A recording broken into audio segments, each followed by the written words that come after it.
There is a room inside Wolf Trap Light that most people never knew existed, and the ones who did know about it mostly stopped talking about it long after the door was sealed. Not condemned by fire, not lost to war, not erased by any of the dramatic catastrophes that claim most things worth remembering. Just quietly closed, officially declared unsafe, and left to the water and the rust and whatever the Chesapeake Bay decides to do with iron and brick over the course of a century. That detail stayed buried in inspection reports and keeper logs for decades, and it raises a question that the official record never quite answers. What was it about this particular lower room, this cellar-like space inside a lighthouse that sat alone and offshore and surrounded by open water, that made someone think it was worth maintaining at all, and then, just as deliberately, worth sealing? Wolf Trap Light sits roughly 4 miles offshore in the lower Chesapeake Bay, near the mouth of the Rappahannock River in Virginia, marking the Wolf Trap shoals that had been tearing the hulls out of passing vessels for as long as ships had tried to navigate that stretch of water. The location is unforgiving. There is no nearby shoreline to break the wind. There is no shallow beach to soften a storm surge. Just open bay in every direction and a cast iron caisson rising out of the water like something that had no business being there. The lighthouse that stands on that caisson was completed in 1870, and its construction was unusual enough to deserve a moment. The base is a cylindrical cast iron foundation that was sunk into the shoal bottom and filled with concrete for stability, a design approach that set it apart from the more familiar screw pile structures of the same era, where iron legs were literally threaded into the seabed like oversized bolts. Built on top of that caisson was a brick keeper's dwelling, functional and compact, with just enough room for the men who were expected to live there for weeks at a time without resupply. The lighthouse tower rose from the dwelling's roof, and below the dwelling itself, inside the iron caisson, was a lower space, a kind of basement or cellar, designed to hold the things a working lighthouse needed to survive: lamp oil, coal, a compressor, auxiliary equipment. Not glamorous, not mysterious at first, just practical, the kind of space that makes a structure function. That lower room, whatever you choose to call it, the records use different terms at different times, and no single name stuck permanently, was where the real work of keeping the light alive actually happened. It was the supply line, the mechanical foundation, the place a keeper returned to again and again in the middle of the night when something needed refilling or adjusting or simply checking. For years, one man in particular made that descent a regular part of his routine. But we'll get to him. First, the storm. On August 27th, 1919, a severe weather system moved across the Chesapeake and hit the offshore stations with the kind of force that made everything uncertain. At Wolf Trap Light, the bay turned violent. The waves came up over the landing steps. The station itself, that isolated iron and brick structure, standing alone in 4 miles of open water, became both sanctuary and target simultaneously, the only fixed point in a churning stretch of bay that had suddenly decided it wanted to swallow everything in reach. The schooner Sidonia Curlew didn't survive the decision. The storm drove her onto the Wolf Trap Shoals, which is exactly what the lighthouse had been placed there to prevent. and exactly the kind of outcome that no lighthouse, however well tended, can always stop when a storm is strong enough and a vessel is caught in the wrong position at the wrong moment. The crew of the Sidonia Curlew was in the water, or near enough to it that survival was no longer something they could arrange for themselves. Keeper James B. Hurst and his assistant Virgil J. Montague went out. That detail appears in the Lighthouse service records without particular drama, reported in the Lighthouse Service Bulletin from October of that year, almost as a matter of routine. But the conditions make it something considerably more than routine. The men had already been washed off the landing steps by the storm surge. They were on a platform in the middle of the Chesapeake Bay, with no immediate help available, and a vessel breaking apart on the shoals nearby. They went out anyway, brought the crew in, and then turned their attention back to keeping the station operational, which is to say, keeping the light burning, keeping the fog signal running, and maintaining the equipment in that lower room that made all of it possible. The rescue was recorded, so the names were noted. And then, as happens with most things that occur in difficult conditions and get reported in official bulletins, the story settled into the archives and the world moved on. But here's where something quieter and more persistent starts to surface.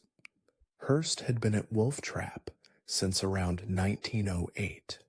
He would remain until 1921, and throughout that tenure, he was the man responsible for that lower cellar space, the oil stores, the coal, the compressor, the auxiliary equipment that sat inside the caisson below the dwelling. He went down there regularly. He maintained it.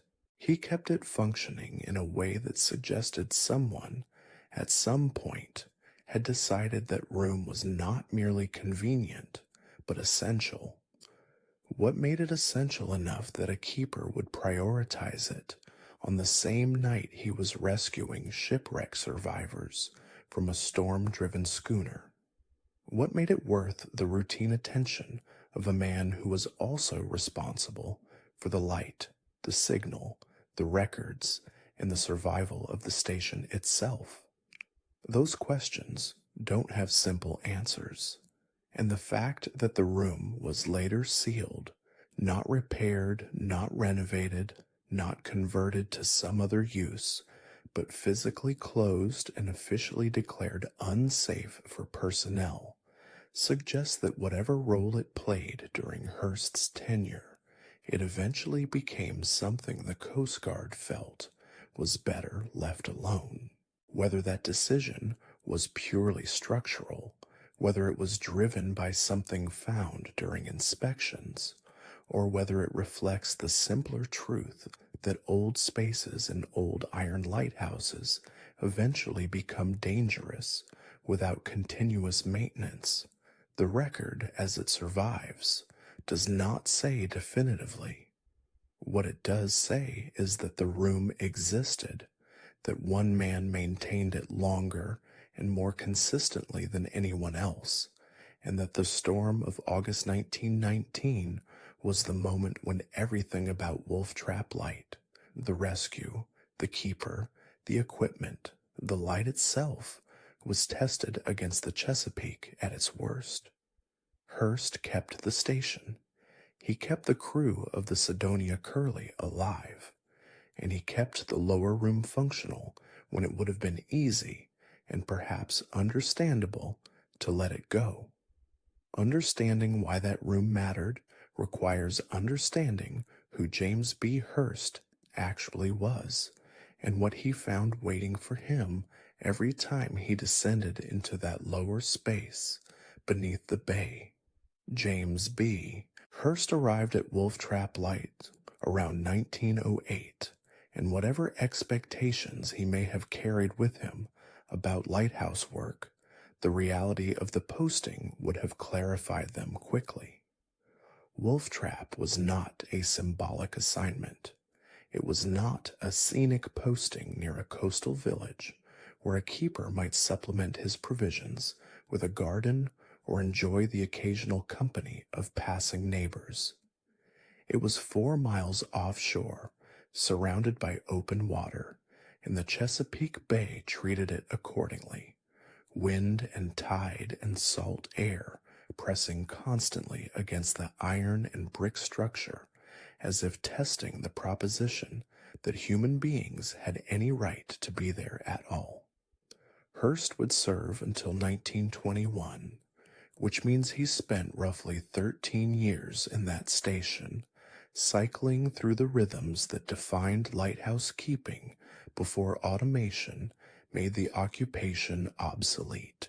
The daily log entries, the weather observations, the maintenance records, the lamp fuel measurements, all of it accumulating into something that looks, in retrospect, less like a career and more like an extended negotiation with an environment that never fully accepted the arrangement. By the time he left, he had outlasted most of what those years could throw at him. The 1919 storm was simply the occasion when the negotiation turned openly hostile.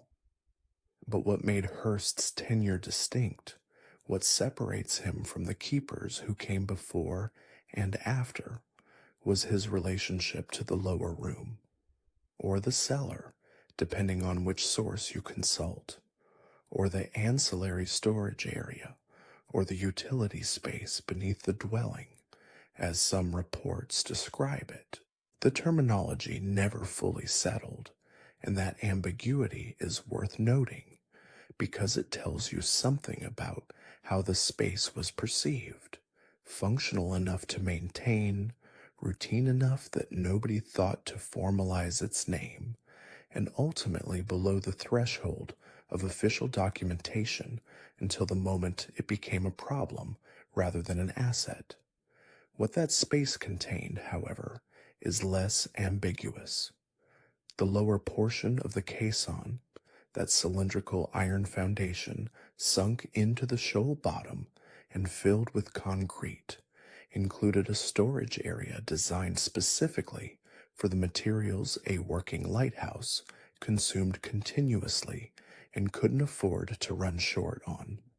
Lamp oil, in the quantities required to keep the light burning through extended foul weather when resupply boats couldn't reach the station, coal for heating and for powering auxiliary systems, compressor equipment for the fog signal, which in the lower Chesapeake was not an optional accessory, but a necessity, the bay being given to the kinds of thick, low fogs that stripped a navigator of every reference point simultaneously. Spare parts, tools, the accumulated practical inventory of a station that might be cut off from the mainland for days without warning. None of that sounds dramatic. It isn't supposed to. The secondary room, whatever you call it, was the functional underside of an operation whose visible face was the lantern overhead, that rotating light that mariners scanned for from miles away and oriented their entire navigational calculation around. The light was the point, in the way that a performance is the point of a theater, but the room below the stage is what makes the performance possible. Hurst understood this in the way that anyone who has actually maintained a complex system eventually understands it. The prestigious part only works because someone is consistently attending to the unglamorous part. His routine likely involved regular inspections of the oil reserves, measuring what remained, calculating how long it would last against the next expected supply run, adjusting consumption or rationing accordingly when conditions delayed delivery. The coal stores required similar attention. The compressor equipment, which drove the fog signal horn, required the kind of ongoing mechanical care that prevented small problems from becoming large ones at the worst possible moments. A compressor that failed during a dense fog in a shipping channel was not a minor inconvenience. It was a navigational emergency. So Hurst went down there, regularly, and presumably without much ceremony, checking levels, inspecting fittings, running through the kind of procedural checklist that becomes second nature after enough repetitions, and that exists precisely because the alternative, skipping a step, assuming things are fine, deciding that a particular inspection can wait, is what tends to produce the failures that end careers or end lives. Lighthouse keeping in this era was, among other things, a discipline of sustained attention to systems that worked quietly and continuously, and that punished inattention without much warning. It is worth pausing on what that discipline actually looked like on the night of August 27, 1919. By the time the Cydonia Curlew was being driven onto the Wolf Trap Shoals, Hurst had already been managing this station through years of Atlantic weather.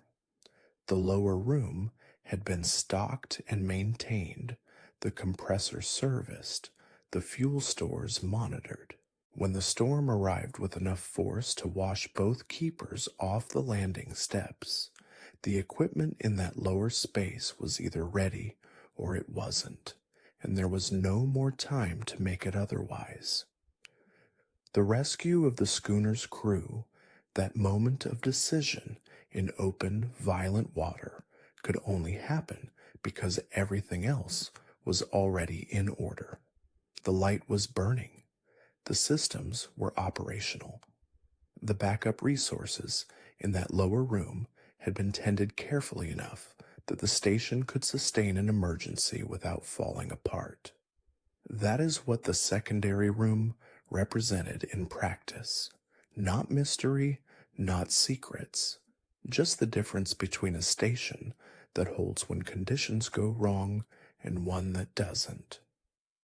After 1921, when Hurst left Wolf Trap, the station continued under other keepers, and the lower space presumably continued to serve its functional role. But the evidence suggests, without being definitive about it, that Hurst appears to have been the last keeper to maintain that space with the kind of regularity and systematic attention it had received during his tenure. As equipment modernized, as the station's auxiliary systems evolved, as the materials that needed ground-level storage changed, the lower room's practical importance seems to have gradually diminished. The space that had been checked daily, the inventory that had been monitored and replenished, the compressor that had been serviced as a matter of survival, all of it shifting toward obsolescence without a formal announcement. The sources are careful to hedge here, and so should we be. We don't have Hurst's personal logs. We don't have a maintenance record that explicitly marks the last time he descended into that lower space and noted the oil level and adjusted the compressor fitting and climbed back up through the dwelling to the light above.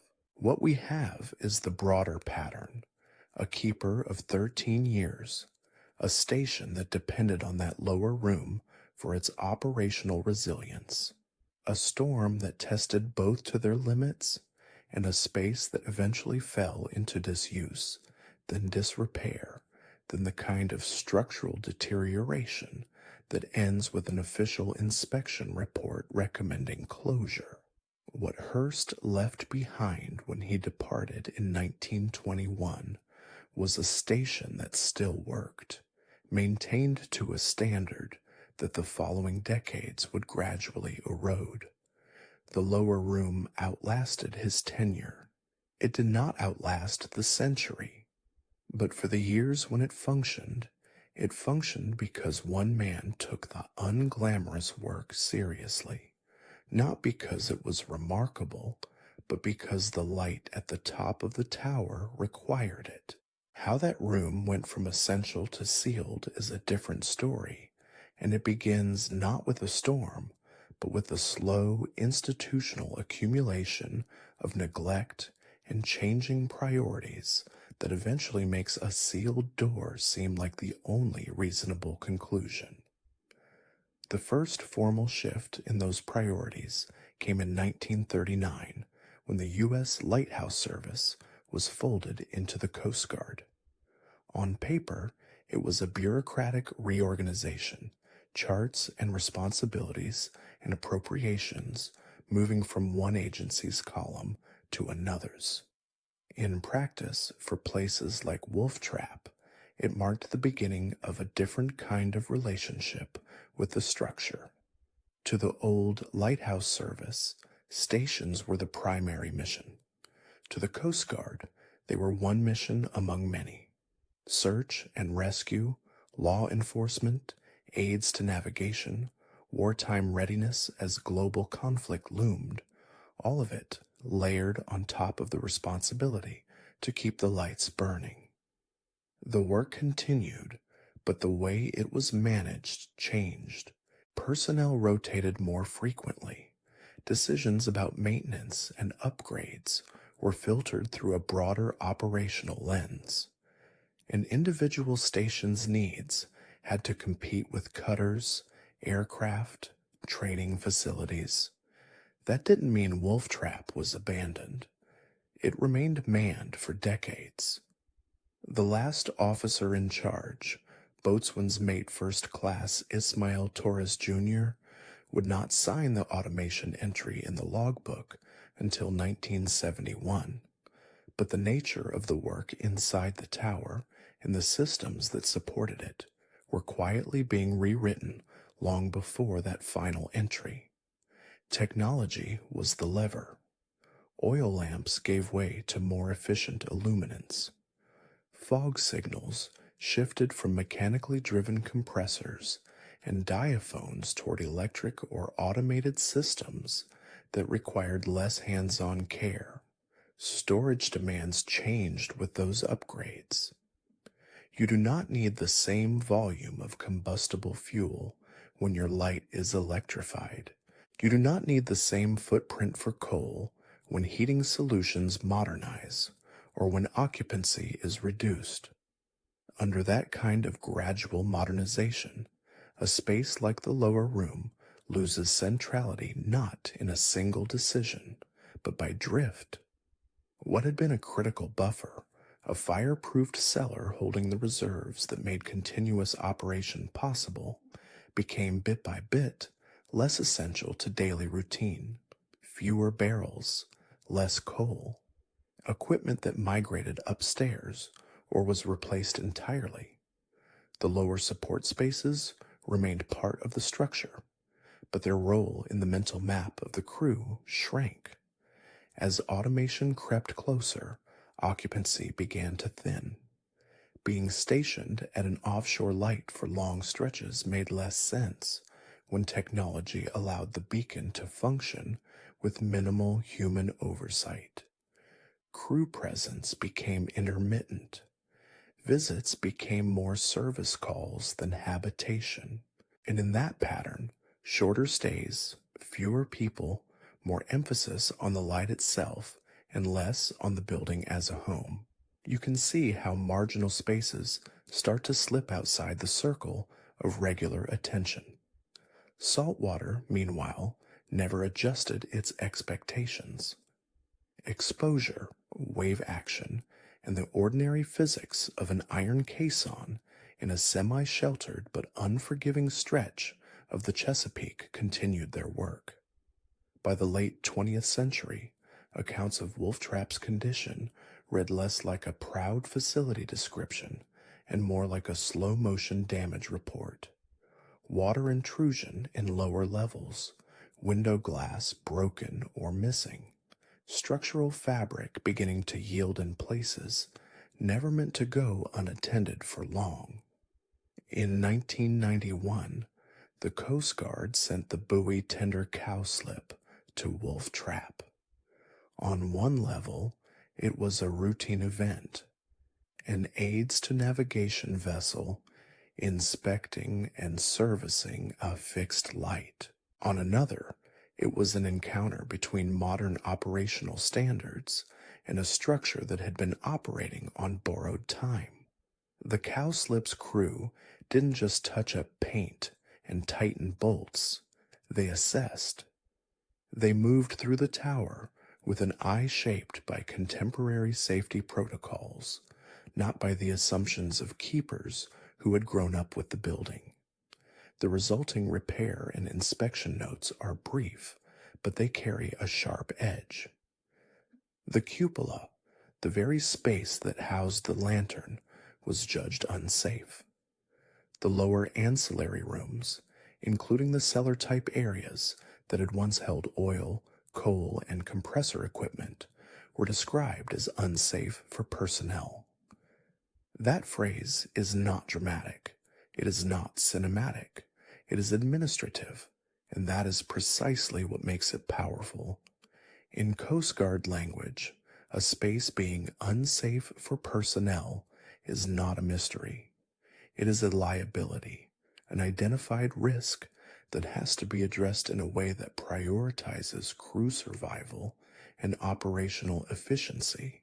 From that point, the line from working space to sealed hazard is less a matter of speculation and more a matter of inference. We don't have a single dated order that reads, "Seal the secondary room." What we have is a converging pattern, a 1991 inspection that explicitly calls lower areas unsafe, subsequent references that describe the lower rooms as closed off and the keeper's quarters as restricted. Later documentation noting that the light itself had been classified as dangerous for crews and that its function was being taken over by a far simpler, far safer solution, a green flashing buoy in the same general vicinity. That buoy is not romantic. It has no cellar, no ancillary rooms, no brick dwelling perched on an iron caisson. It is, however, immune to most of the structural concerns that had begun to define Wolf Trap. It doesn't flood in quite the same way. It doesn't accumulate peeling paint and rotting wood and rusted stairs. For a service tasked with maintaining safe navigation with limited resources, the trade-off is straightforward. So at some point after the cowslip's 1991 visit, and the evidence suggests not long after, the Coast Guard effectively wrote the lower room out of the script. Access was curtailed. Doors, hatches, and openings that had once admitted keepers with lantern oil and tools were secured against casual entry. Maybe the process was as simple as a welded plate here, a locked hatch there. Maybe it was more systematic. The specifics are not preserved in public files. What is preserved is the result. By the time the light was formally superseded by buoy and later passed toward private stewardship under preservation laws, the secondary space beneath the dwelling was no longer treated as a place a person should go. Not a hidden chamber protected by secret orders, not an officially cursed compartment, but a flooded, deteriorating, structurally compromised volume in a century-old offshore tower where a misstep could mean a broken leg or worse. The story, in other words, resolves less like a ghost tale and more like a maintenance log. The room that had once been essential to the station's resilience became, over decades of changing technology and thinning occupancy, a liability. The Coast Guard responded in the way large organizations generally do when confronted with a high-risk, low-reward space. They restricted access, they documented the hazard, and they shifted the operational load to equipment that didn't require anyone to set foot inside that compromised shell. What remains, after you strip away the more dramatic interpretations, is a kind of ironic symmetry. The same lower room that once kept the light burning through storms by housing the resources of survival eventually had to be sealed so that it wouldn't become the source of a different kind of emergency. And if there is a mystery still attached to it, it lies less in some secret decree than in what that space now contains and represents when no one goes down there anymore. By the time BM1 Ismael Torres Jr. signed his name in the logbook in 1971, automation had become less an experiment and more an inevitability. His final entry, closing out Wolf Trap's manned era, did something subtle. It transferred responsibility for the light from human hands to systems that did not need sleep, hot meals, or a dry bunk. With that single notation, the last formal keeper stepped out of the story, and the building itself became a kind of artifact in real time. For a while after automation, Wolf Trap existed in a gray zone. The beacon still mattered to navigation. The Coast Guard still had to maintain the aid, even if no one lived inside the structure. But there's a difference between maintaining a home and maintaining a piece of equipment. When people no longer rotate through a station, no longer sleep under its roof, or listen to its walls work in a storm, the threshold for what counts as good enough shifts. You protect the lens, the lantern, the critical hardware. The pain of every leak or rust streak or frozen hatch is dulled by distance. In those unmanned years, the lower room slipped even further into obscurity. If someone did go out to Wolf Trap, they were usually there to service the light, check the power systems, inspect the superstructure. The cellar-type spaces that had once housed oil and coal and a compressor were now, from an operational point of view, something between an inconvenience and a threat. You didn't need to go down there to change a bulb or check a timing mechanism. You did need to stay out of areas where flooding, corrosion, or structural weakness could turn a quick visit into an incident report.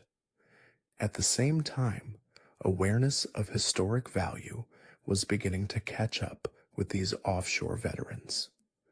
Laws like the National Historic Lighthouse Preservation Act would later create formal pathways for stations to be transferred to nonprofits, local governments, or private owners willing to shoulder the costs of care.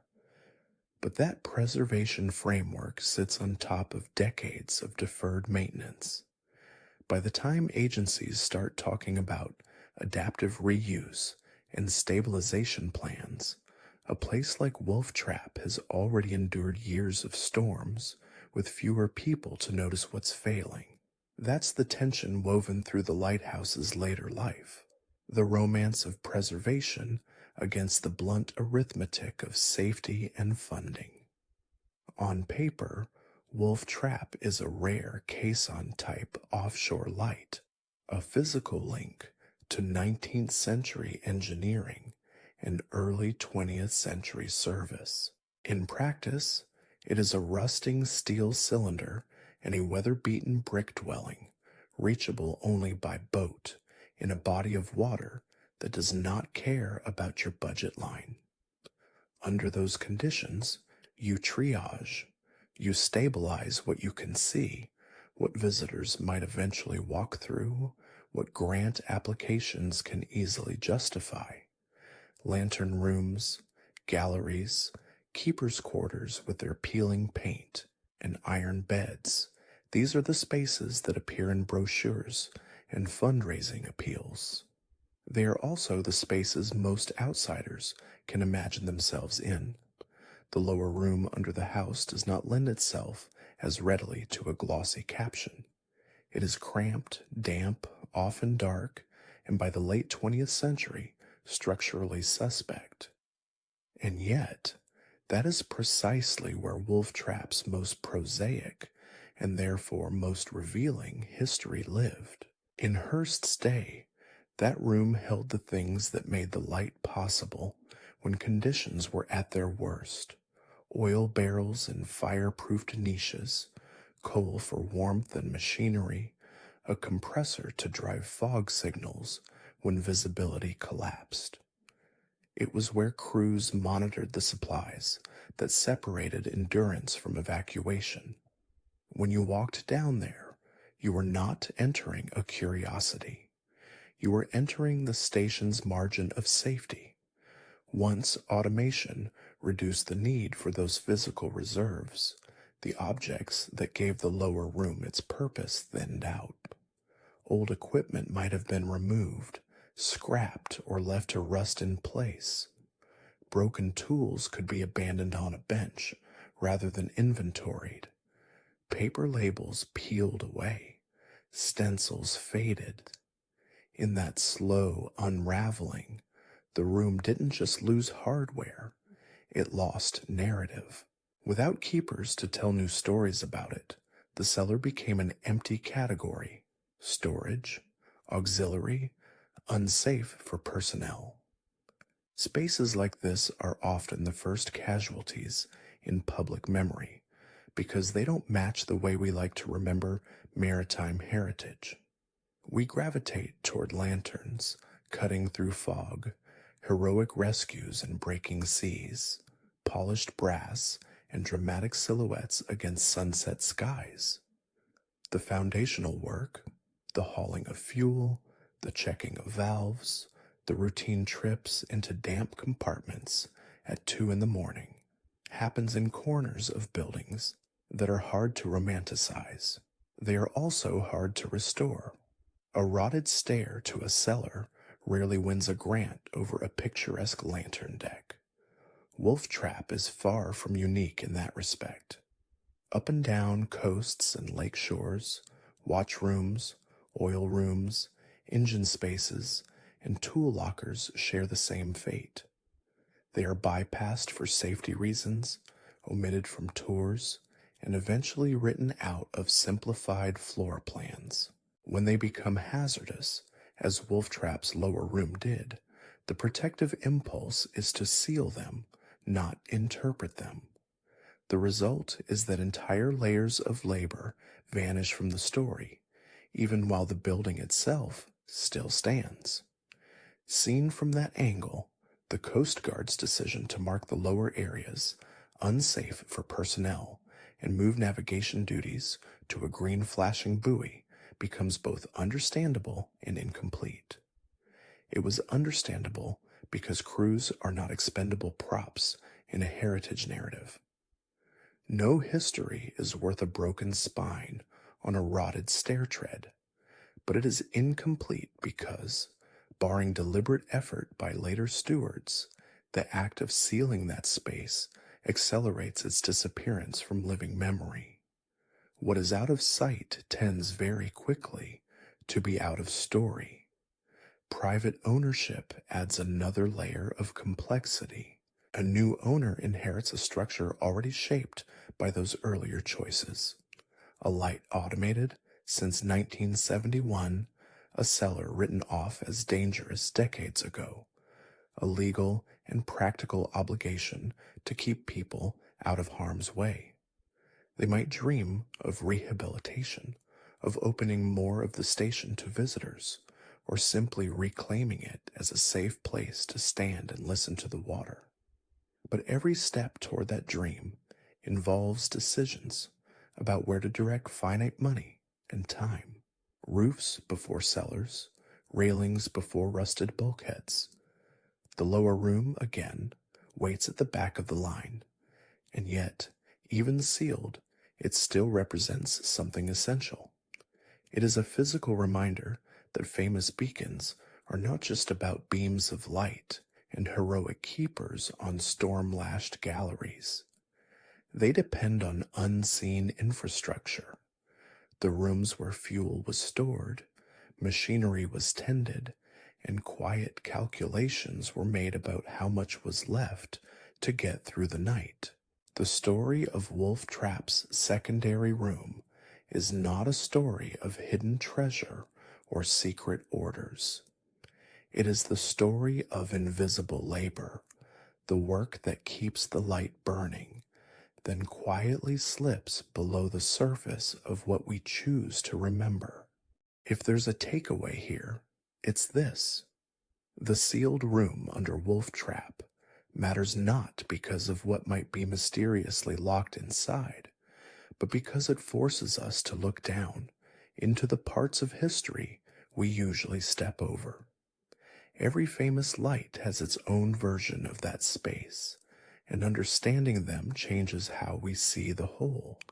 If you found this perspective on Wolf Trap and its hidden room interesting, tap like, leave a comment, and subscribe for more stories from the edges of maritime history. And let me know where you're listening from.